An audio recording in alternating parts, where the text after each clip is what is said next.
So is this really a Steam Deck killer? Let's find out in today's review. So spec wise we have an AMD Athlon Silver 350E, a Radeon Vega 3 IPGU, and we've got 16GB of DDR4, but this is only a single channel. The display screen is a 5:9 IPS, outputting 1280x720. We've got a 1TB M.2 SSD. The Wi-Fi is 5 Gen and the Bluetooth is 4.2. We've got two USBs, a USB-C Plus and a USB-A, which is really great to see on this device because not a lot of devices have a USB-A, and it does make life a lot easier when you're uploading your games or putting different systems onto the device. Now we also have the standard dual speakers and the 3.5mm jack. The battery is a 4000 mAh, which gets you around 2 to 5 hours gameplay, depending on what you're doing on the system. We have the classic clickable analog sticks. This is one thing that Anbernics never get wrong. Then we move over to the top with the stacked shoulder buttons, which are not analog, but it doesn't really matter. Then we have the standard USB ports, Type C and Type A, and the reset button and your fan exhaust, one of the two ports. Now let me tell you, this blows some heat out, but we'll get into that later. On the back we have another fan exhaust. The shell is concaved into somewhat of a grippable back. On the right side we have the dedicated mouse and game switch, which is a great extra, and we also have the keyboard hotkey. Now moving on to the right, we just have the standard volume and power button. One thing I'm not a big fan of is the matte finish. It marks really easily, and trust me, you will be having a lot of fingerprints over this. I feel like the ergonomics could have been designed slightly better with bigger grips on the back, and with the tiny hands I have, they fatigue pretty quick, more so due to the awkward placement of the analog sticks. Now just to give you a better understanding of the size, here is the WIN600 baby brother, one of my all-time favourites, the RG350. Now you can see when comparing, the size is dramatically different. The RG350 fits in the WIN600's screen, just to give you a real perspective of the actual sizes. Now I wanted to look at the weight as well, because comparing the RG350 to the WIN600, but how heavy are the devices? Now the WIN600 came in at around 502 grams, where the baby brother came in around 173 grams, so you can get a real understanding how big and how heavy the device is. Now we all know the WIN600 isn't the smallest device on the market, and I wanted to put to the test the Pockability, as it is classed as a handheld. So as you can see here, we've got some examples. Now the jeans, we didn't have any problems at all. Yes, I wanted to do running on the spot and some star jumps just to get a better understanding if it would fall out or not. Now the slacks, they were pretty hit and miss, as you can see here, but with the shorts, they were just purely a no-go.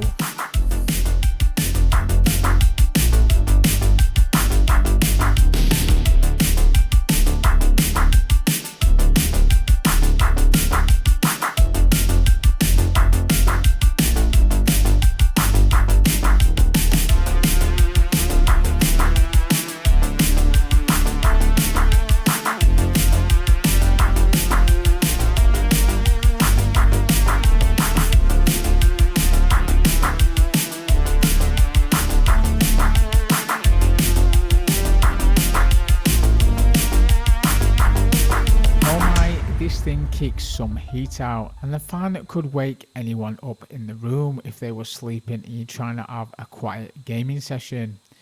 I wanted to test to see what the decibel rating was when the fan kicked in full force, and we do get some interesting figures. Under load, it seems that the fan would throttle every 30 seconds, then drop for 20 seconds, then kick back in, as you can see this on the screen. Now I'm not sure if this is because of the poor thermals or a broken fan, but the device certainly isn't quiet, and this thing does get pretty toasty. Now I just wanted to put it out there, if you're into your PC gaming from around 2000 and before, this is bliss. Being able to play all your old PC games is great on a handheld like this, but as always, you may have to do some tinkering to get them to work on Windows 10 or 11 due to the OS. Everything from Wii and below runs buttery smooth, but we do begin to see some of the top tier consoles struggle slightly. Wii U was very hit and miss for me, but this was straight out of the box and I haven't done any tinkering with it.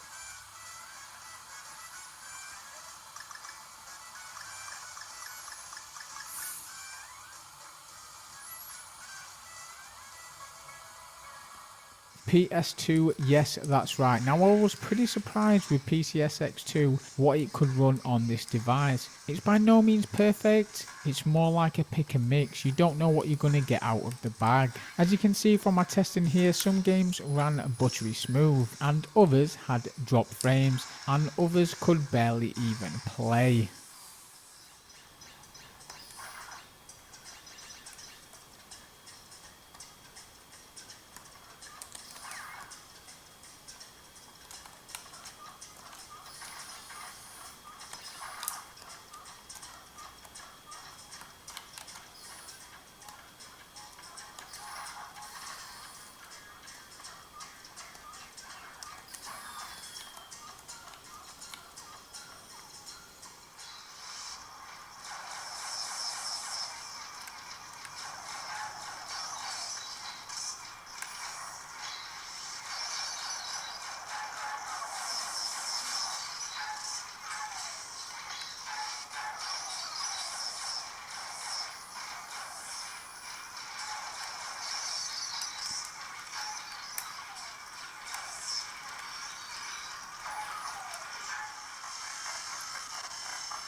This is where the device shines. Cloud gaming runs perfect. Xcloud had no problem outputting onto my 32-inch with little to no drops.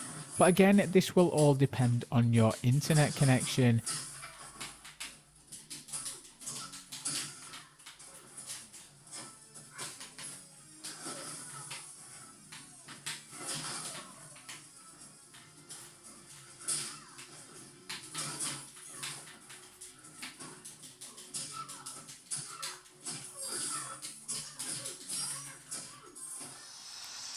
Steam runs pretty smooth on this device. I just used the Steam app and didn't bother installing the OS, but I have actually installed it and I can say it does run quite well. Now first up we have Bulletstorm, and this ran pretty well and it's such an undershadowed game for its time.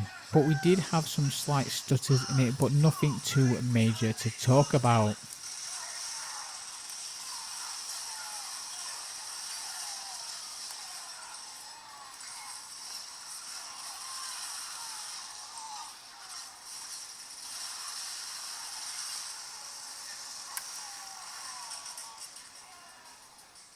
Then we had to rep Kruger. Yes, because it's Halloween we had to play some Dead by Daylight. And I really enjoyed this. Even though the game it did feel quite sluggish, I'm not sure if it's just the analog sticks that made it feel this way. Now the play length is hit and miss when you are using Steam or cloud gaming. You don't really know how much you're going to get, even though the battery does say around 2 to 5 hours. But if you're like us in the UK, you don't have to worry about the electricity.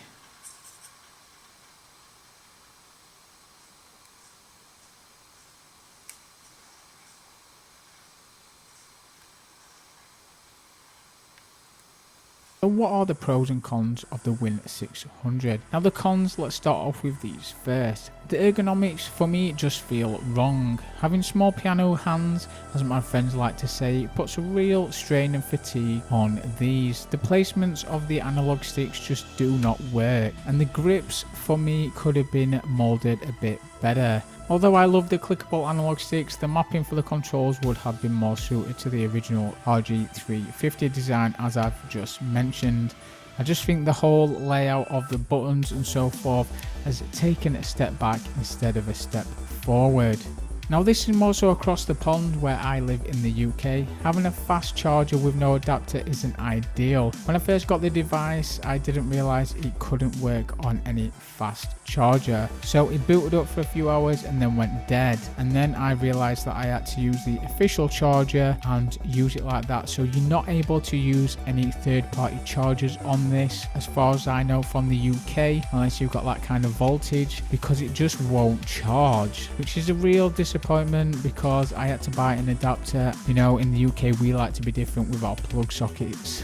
Now there's no SD card slot on this, which I find really disappointing. For this kind of standard of a device, you would expect it to be on there. I did really struggle with putting Batasera on the USB stick and getting it to play it sometimes, and I just think this is a bit of a pain instead of just having it on an SD card.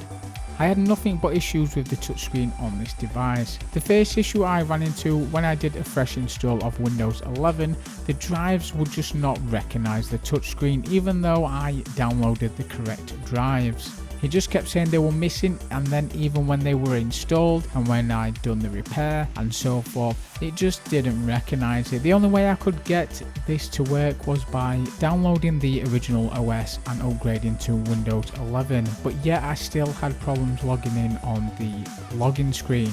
On numerous boots it wouldn't work and I would have to reset the device, hoping I'd got snake eyes and get lucky. Now let's move on to the pros. The ability to use this as an all-in-one device on the go is amazing. I've actually used this to edit some of my videos and you'd be surprised. More small files like your TikToks and Reels. I wouldn't recommend doing that for big files, but it does work. Now it's a pick up and go device. It's a handheld. You can take it where you want, when you want, and you've not got to faff about with any cables. It's a great streaming device if you haven't got an Xbox but wanted to play xCloud. This is a great solution. When it comes to controls, you're pretty much covered. It's a window device, so any Bluetooth control will work. I tried various controls out, from my Xbox One controller to my Tribute 64 on the N64 side of emulation, and I didn't have any problems at all. What I also tried is hooking 3 different controllers up. I had some of my buddies round and we played some Super Smash Bros, and I can say it worked flawlessly. There you have it guys, that is the WIN600. What did you think about the WIN600? Did you like it? Didn't you like it? What would you change? Let me know in the comments down below, and as always, stay safe and I'll see you all soon.